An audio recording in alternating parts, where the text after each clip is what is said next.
Well, I guess things didn't go as planned, but I'm finally back with episode 2 of Oh No, Ooh Yeah. New year, new me? Probably not, but it definitely feels like WWE might be changing. I'll let you think about that while we run the music. Into the ring, let the chaos commence. Sushi got the move, and you feel the suspense. And grappling, slamming the crowd, getting louder. We suplex the statement, we're making them proud. Champions ride, but legends never fade. Underneath the spotlight, we ain't never played. Fire ignited, we dance in the war. Enemies tremble, can you hear the roar? Oh no, ooh yeah, here we go, hit it again. Oh, the fight, go let's get from the sacrifice.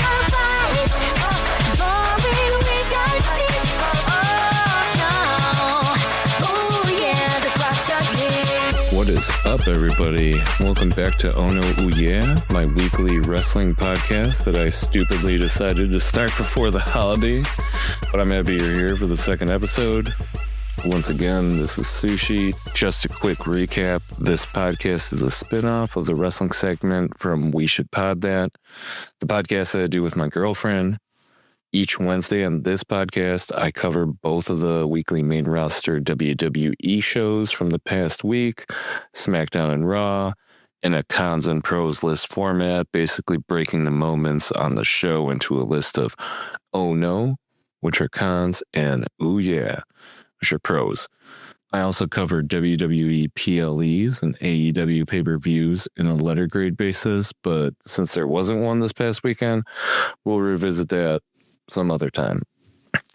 I myself am nobody special, just someone who's worked a few different roles in the music and entertainment industries. Also been a longtime fan of wrestling, probably since like the Attitude Era, which was taking place during my teens. I don't have any wrestling experience, but I was a competitive judoka in my teens, which I think at least gives me some context about the athletic aspect of pro wrestling, even if I don't know all the facts, stats, and apparent rules, I guess. Anyway, let's move on to this week's coverage. If you have any questions or feedback, feel free to hit me up on social media, or there should be a link in the description to send me a text. SmackDown from January 2nd, 2026 in Buffalo, New York. This is the first SmackDown of the year and the return to the 3-hour format since the 2-hour trial that kind of took place starting back on July 4th, 2025. Sure, things have been looking up for SmackDown over the past few weeks, but does that really necessitate an additional hour being added to a show that's otherwise been the target of most of the criticisms surrounding WWE creatives' decisions? Let's find out. Start off with the oh no. Cons for the episode. First item is I think the Miz and Carmelo Hayes storyline is giving me PTSD. Because the SmackDown was unusually good and they had to fill an extra hour, I truly believe we've seen the end of their feud, but WWE being WWE still had to have a moment between the two to poke the bear, with Melo mocking the Miz. I should have enjoyed it with how much I've hated the whole rivalry between them two, but I seriously just hope this doesn't reignite everything. Moving on, what's going to happen with Ilya Dragunov? His U.S. Championship Open Challenge run was one of the best things on SmackDown for several weeks, but it feels a bit strange that it was so immediate and short-lived, with him being injured back in July 2024, then returning in October 2025 and immediately winning the U.S. title from Sami Zayn, then losing it now only a little over 3 months later. I feel like the Dragunov situation sort of illustrates some of the ongoing problems I feel many fans agree on with WWE lately overall. Just not really listening to the fans, or if they do, they just kind of like half listen and don't really pick up the finer details. When Dragunov immediately won the U.S. title when he returned, I was already a bit concerned with the situation because I had little to no knowledge of him due to him being out on injury for so long. I kind of felt like, what justification do I have that the guy should win the U.S. title without having to go back and watch old matches to find out? In Dragunov's case, WWE managed to avoid a disaster probably due to Dragunov's crazy intensity and how dramatic he is. But after the fans seem to really enjoy watching him as U.S. champion, like, why does WWE just choose to take it away from us? I absolutely feel like Carmelo Hayes deserves to be U.S. champion after a weak start on the main roster. But, you know, do I think it should be at the expense of Dragunov? Probably not. I just don't know where this guy fits in now, too. Like, sure, he's a pretty drama-free, honorable baby face, but we have plenty of those. I don't think he's going to be a part of a tag team, not with Melo at least, since he's now the U.S. champion. They were a good tag team in the one match that they were together, but I can't see him having continued rivalry with DIY now either, because he's not U.S. champion anymore. So I don't know who else is kind of free for him to work with otherwise. It's a little bit worrying. I like the guy. Next item, can the guys from DIY just stop hogging the U.S. title shot opportunities already? This week, Gargano gets another chance at it. These guys can't even win the thing without cheating all the times that they've had opportunities. They just really need to stop. I hope this last match between Gargano and Melo is the end of it. Let's get these guys back to doing tag team stuff. We got 3 hours to fill in SmackDown now, man. The upside to this, of course, is that we really get to see Melo shine in a longer match. I mean, his matches with and against Dragunov lately have been great, but they've been pretty hard fought, and I personally feel like Dragunov's intensity and oftentimes upper hand in most of the match kind of took the spotlight off of Melo during that time. So it was nice to just have a match that served as a Melo highlight reel of sorts. Moving on. It's 2026 and we're still waiting for the White Six versus MFT match. Luckily, we finally officially get a match called for next week's SmackDown. But for some reason, I doubt that'll mean the end of the stupid rivalry. Next item, speaking of stupid rivalries, we're also dealing with Cody Rhodes versus Drew McIntyre. This week, Drew gets Cody mad by burning an old photo of Cody with his dad, Dusty. It's a photo that was taken in a portrait studio, not even like a family photo taken at a gathering or some random moment. Yeah, I don't think it's a big deal. The upside was the 3 stages of Hell match got announced between both of them next week on SmackDown, which will hopefully finish this trying storyline that I swear nobody cares about. I mean, there does seem to be a line forming for the World Championship title shots. And the last item for Oh No, why did we have Julia lose the U.S. Championship to Chelsea Green only to have her win it back a few weeks later? This feud wasn't interesting the first time, so why are we repeating it? I think it's a safe bet that most fans wanted Chelsea to hold on to the title for longer than she did this time around. WWE really needs to go back to the drawing board with Julia's character, or at least have her engage in a feud with someone else and maybe not have her hold the title since she's not well-rounded enough to keep things interesting as a title holder, at least for now. Moving on to, the pros for the episode. Our first item is returns, new signings, and NXT call-ups. So I'm just going through the list of them, actually. The first one is Randy Orton's back, finally. And we're officially go for Randy versus Cody after Cody's finished with his business with Drew, apparently, per a backstage event.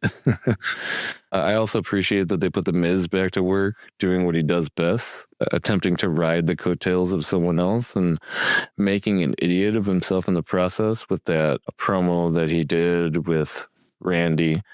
Just love that he ate 2 RKOs in the process. Next person, NXT call up. We potentially might get Jordan Grace. Like, we get a moment backstage. Nick Aldis doesn't confirm, nor does Jordan, so we'll have to wait and see. But Chelsea Green doesn't make an impression on her that makes her say something like, makes the decision easier, whatever that's supposed to mean. Next return, or I guess it's a return. Kit Wilson returns, and Matt Cardona is officially re-signed. The two of them have a match against each other. The match itself isn't that exciting or interesting. It's more of kind of like a reintroduction to each of them. I will admit that Kit's character is actually growing on me. I admittedly don't remember much about the tag team he was a part of. I just know that, his partner got injured or something. And I don't think the whole finger pointing about toxic masculinity thing worked when it was directed towards Damian Priest, aka bisexual Undertaker, according to the internet. But Matt Cardona is the perfect target for that, toxic masculinity pointing finger blame character kind of thing. So yeah, that might actually work out for the best. And obviously happy to see Matt Cardona back in WWE. I think Chelsea posted a picture with him, so that was nice because it's nice to see them finally able to spend time together. Anyway, next, Trick Williams showing up during Sami Zayn's promo and being told he needs to learn to be humble. That was a great angle for Trick Williams' call up. I think this works out both of these guys, since I think it'll definitely give Sammy a well-deserved push towards competing for the World Championship, and also potentially allow for a babyface turn for Trick if that's something creative decides to, pursue down the line, saying that he's like gone through the ringer and everything. Next item for Oookay, the 4v4 match comprised of the 4 best women's tag teams in WWE: Lash Legend and Nia Jax and the Kabuki Warriors versus Rio, that's Rhea Ripley and Io Sky, and Charlexa, which is Charlotte Flair and Alexa Bliss. As usual, the women's tag team division is one of the best things in WWE currently, and we're well reminded of this. I am not sure how necessary this match was, but I suppose it serves to reinforce that Alexa and Charlotte are a babyface tag team, even though both are arguably heels as solo competitors, before teaming up. Next item. I appreciate that WWE seems to be more lax with references to other wrestling promotions or rivalries from them, at least lately. Sure, we may never hear them speak positively about AEW, but it was nice to see Tama Tonga's past rivalry with Shinsuke Nakamura mentioned as an old chapter backstage. That was kind of cool. And the last item for Oookay is the first ever ambulance match on SmackDown is hopefully a great way to end the Aleister Black and Zelina pestering Damon Priest storyline.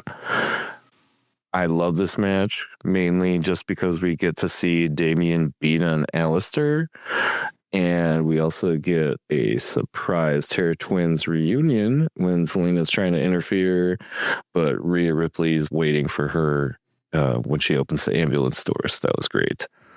But yeah, I hope that's over because that whole thing was lame.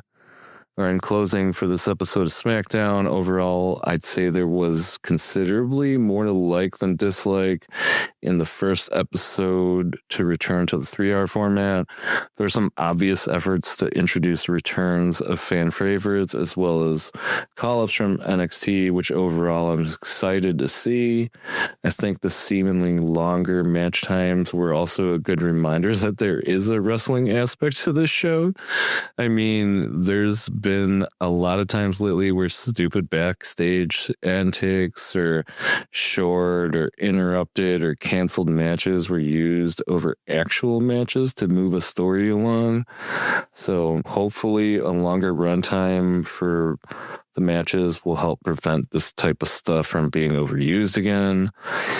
And then a last bit, as long as creative can keep up the momentum, finish off some of those weak storylines and just give some deserving talent something new to do on SmackDown, I think it should help with the overall improvement efforts as well as take a good advantage of that additional hour.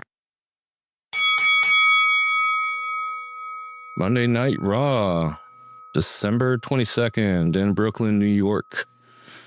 As I described it in the last episode, the card for this Raw feels like a PLE.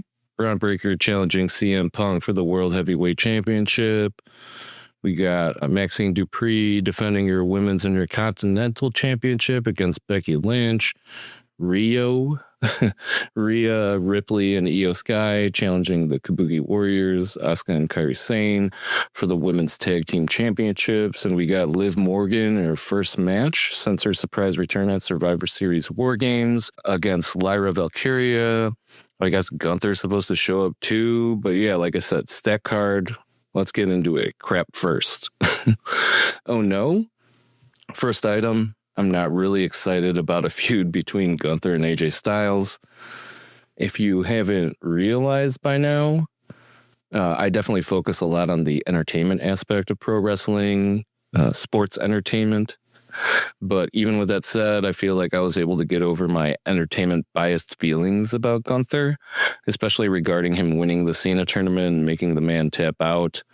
Even with that being the case, I think this is a weak storyline for both of these guys. So what, like now that Gunther's made Cena give up, he's all of a sudden more childish than ever? I know he's definitely been an asshole in the past, but I always felt like he was more of a tough guy kind of asshole and not a name-calling and point and laugh asshole. I don't know why, but it's like WWE creative loves making talent that are undeniably skilled at wrestling play these characters that completely undermine or waste that advantage. They've been doing this with Drew and his feud with Cody, and now it seems like they're going to go the same route with Gunther and AJ's feud. I also have to bring up how tiring it feels to have Gunther involved in another storyline during what we've pretty much confirmed as AJ's retirement year. We've established via his match with Cena that Gunther is the future of WWE or whatever. So even if the plan is to have him lose this time around to AJ, I honestly am too over it to care.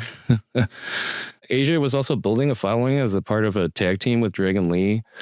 I'm not sure if creative ever intended for their team to have a longer run, given that they did win the tag team titles fairly quickly after forming, but then lost them fairly quickly also, only about 2 months later. And let's also keep in mind that they never did come up with a team name, even though people joked it was AJ Lee. I'm a bit conflicted in how I feel about it. I mean, I definitely enjoyed seeing AJ and Dragon as a tag team, but I also do feel like he should spend most, if not all, of his retirement year as a solo competitor, just because it is supposedly his last year wrestling full time, or potentially, based on some reports, ever. So that's that. Moving on to the next item. Again, WWE isn't doing a great job listening to the fans. I think they're half listening at best, since I can't deny they're addressing the complaints. The only problem is it feels like the fixes seem to be applied to the wrong talent or storyline. Like the perfect example from this episode is having Maxine Dupree win the women's Intercontinental title from Becky only to have her lose it weeks later. Sure, someone could argue that WWE is finally giving their champions shorter title runs, but the complaint wasn't really directed at talent we've either warmed up to or never had a problem with seeing week after week. It was always directed towards talent that we felt was being forced onto us when we felt there were others that were more deserving, or the character just didn't work for some reason, so we didn't care to see them. Not because nobody enjoyed seeing the same person be champion for more than a few weeks. If they want to try to argue that this is giving somebody like Ivy Nile and other talent a chance to go after that title, then why does that need to happen with Becky holding the belt instead of Maxine? Ivy comes off as a heel and Becky is too, so I also don't understand throwing out a potential heel versus babyface rivalry to replace it with a weaker heel versus heel one. I guess the upside specific to Maxine versus Becky is that WWE seems to have invested considerable resources and time to not only building up Maxine's wrestling ability, but also in promoting her story and her rise to being Intercontinental Champion. And I don't feel like that's going to change. So I think we should definitely expect a successful rematch, especially given how often Adam Pearce feels the need to fight injustices that happen with his more seemingly innocent talent like Maxine. Next item, WWE's signed some of the best luchadores in the world, but do they really know what to do with them?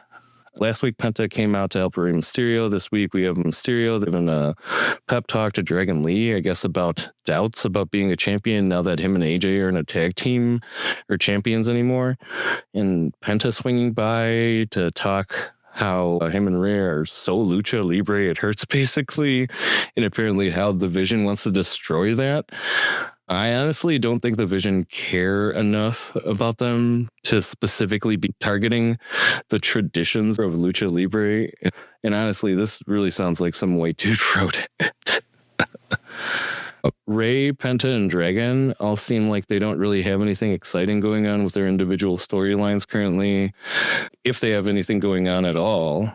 And where the hell has Rey Fenix been? Like, we actually saw him in the U.S. Championship Open Challenge against Sami Zayn after Andrade left WWE and he didn't have a tag partner anymore. But that was back in like September, and I can't remember seeing him since. So I don't even know what's going on with him. And the last item that I'm only half serious about for Ono, Adam Pearce, damn you. We didn't get a Chris Jericho return, even though this man teased one. I hate him. That's all. Moving on to Ooh Yeah items. The Netflix co-promotion with Stranger Things wasn't too intrusive. I've definitely had an opinion, and not a great one, about how corny it is when they have the camera shoot to personalities from other Netflix shows during Raw. So I was thinking this would be way worse, but it actually was pretty light. There was definitely a Stranger Things theme, but aside from them being in the graphics and having a few props from the show, it was nice that the co-promotion complemented the broadcast instead of completely consuming it in marketing stuff. Next item, Rhea Ripley and Io Sky win the Women's Tag Team Championships. I've always been a huge fan of oddball tag teams and definitely had a soft spot for teams like X-Pac and Kane and the Rock and Sock Connection back in the Attitude Era, but I just love the dynamic between these two. I always feel like the best tag teams are comprised of individuals who continue to maintain their character and uniqueness, even after uniting, but together are able to bring out the best in each other. And Rio and Io definitely fit that description and are just incredibly endearing when in each other's presence. So yeah, I love this match. This was definitely some of the most intense action from Rhea and Io as a tag team that I've ever seen, especially from Io. Like, I don't know if it's just because she hasn't had many solo matches lately, but I just feel like they really save her more intense moments for tag team matches like this one and their Survivor Series War Games match. Next item, Siobhan Evans officially signs to Raw. Not much to say about this other than I know myself and Ashley are both excited to see him in the main roster, and I think he totally deserves a spot on the, quote, better show. Next item, I love the Usos wasting time with the Yeet entrance and running it back. I know the IWC hates this shit, but it's for the fans that buy tickets and show up to the event, so I have zero problem with it. Sure, it's unnecessary for them to announce that they're ready to be their tag teamiest for the year, but it's the perfect time to grab a drink or smoke something and have a laugh, right? I mean, I'd like to think that we all at least try to watch pro wrestling to be entertained. So, yeah. Moving on. Raquel Rodriguez goes after Stephanie Vaquer. I'm not just the devil's kiss. I am also injured. But talking seriously, it's no surprise to anyone who's heard me on this, or we should pod that I think Stephanie Vaquer's championship run has gotten kind of stale for me now, and she doesn't really have anything else to win as a solo competitor in the company, so that's really a big reason why. I don't agree with the complaints about her inability to speak English or anything like that, because I think her promos are fine. They're just stoic and kind of short. So it's almost like the more frequently she does them, the more they kind of work against her. Like, maybe she should just do less of them. I also think Vaquer's storyline with Nikki Bella sucked and also worked against both women and seriously exposed how much Nikki Bella's current character just doesn't work in a women's division that's become so skilled overall. With both of those points said, I really think Raquel is the perfect rival for Vaquer. I don't mind her being on the mic, and kind of would even like her to have more opportunities to cut solo promos. I love this new intensity she's had since Kevin Nash basically told her she should go big. And with a Judgment Day split looming, I think she's actually becoming the most deserving of the Judgment Day ladies to be in the running for the Women's World Championship. So, yeah, that's that. Moving on, even though the Raw Women's Division could use some work, it's still in better shape than SmackDown's. I think my biggest concerns with the Raw Women's Division has been regarding the handling of solo competitors and titles. But even with that being the case, I don't think it's as bad a shape as the solo competition in the SmackDown Women's Division. It seems like they're actually working on things in Raw too. For example, Bayley's character has really irritated me, and aside from the actual wrestling, I feel like her team up with Lyra Valkyria hasn't really done much to build either of the characters or careers for them. If her match against Liv Morgan revealed any possibilities, it's that their alliance might hopefully be coming to an end. Since, to put it lightly, Bayley's inconsistency has limited Lyra's ability to win matches as a solo and tag team competitor, at least in my opinion, it has. Also, Liv Morgan's return worried me a little bit because for a moment felt like she was immediately going to cause a split with the Judgment Day, given how she was basically calling them lazy during their return promos. The first one, basically, and inviting herself to Raquel and Roxanne solo matches without even seeing if they wanted her help. But I think creative actually has been taking more of a nuanced approach, making it seem more like Raquel and Roxanne have come around to having Liv back. So, yeah, they're working on that. Both of these things, though, pale in comparison to the SmackDown solo women's division problems. Primarily that even though Jade Cargill is finally playing the right kind of character, she seems too intimidating to the rest of the available solo competition to allow for a really hard-fought title run. This is kind of the downside of the SmackDown Women's Tag Team division being so good. It's comprised of the most seasoned talent from the division, who would arguably be the most believable and worthy competitors to go up against Jade. I don't want to continue talking about SmackDown too much in the Raw segment, so I'll try to end it by saying that having Lash Legends start their time on the main roster as part of a tag team should at least help with filling the SmackDown Women's Tag Team division with newer talent, so the more seasoned talent can potentially return back to solo competition. And then the last item for Oookay for Raw, World Heavyweight Championship match, CM Punk versus Bron Breakker. Man, I really enjoyed this match. I really think it matched or exceeded the intensity of the lead-up promos and all the events leading to the match from previous weeks. So that was appreciated, since I know one of the frequent complaints with WWE is the actual payoff matches for a rivalry sometimes aren't as good as the events leading up to them. But in this case, it definitely wasn't what happened. I will say that, though, the downside is that this match definitely didn't help with the criticism some have about how the main event matches have become like finisher spam fests. These guys basically spent most of the time doing their own and sometimes each other's finishers or submission holds. Then, even though I enjoyed this match, I have concerns with how final this all feels and the history of the rivalry among these two. I mean, Punk beat Breakker, even having to fight off the rest of the Vision during the match. So, like, how can Breakker come back from something like that? I guess we'll have to just wait and see. But in closing, overall, I think this Raw is definitely stacked, but comparatively, and maybe it is just due to the fact that Raw is consistently pretty good. I actually think SmackDown was a bit more interesting this past week. I know we had 3 title matches on this program, but I'd argue that with the exception of the outcome of the Women's Intercontinental Championship match, the other 2 pretty much had the outcomes most of us probably expected. Then again, I'll admit that most of, what was so positive about SmackDown this past week was more the hope of better things to come with all the returns and the call-ups from NXT, so I suppose I digress.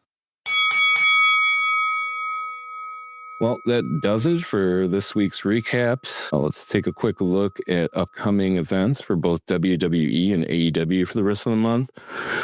Wednesday, January 14th, we got AEW Maximum Carnage. That is a Dynamite Collision back-to-back event happening in Phoenix, Arizona. So, at least you don't have to pay for that one. So I'll probably catch that one. Well, I'll catch it regardless because it's on TV. Then after that, Saturday, January 24th, we got WWE Saturday Night's Main Event in Montreal, Quebec. Canada. And then the following week, also on Saturday, January 31st, is WWE Royal Rumble in Riyadh, Saudi Arabia. Because it's in Saudi Arabia, just a reminder, this is probably going to be on earlier, maybe sometime in the morning, due to the time difference. I'll be sure to mention what exact time it's going to be happening at once we get closer to the actual date of the event. But that's it for upcoming events. As always, thanks for tuning in. I'm looking forward to the new year and putting out new episodes in the coming weeks. So be sure to follow or subscribe to the podcast on your favorite platform and follow me on social media. Everything's in the description. It's nice and convenient for you to find. If you have any feedback, that's where you can find out how to get in touch with me. So in the meantime, have a great week, and I will see you on the flip side.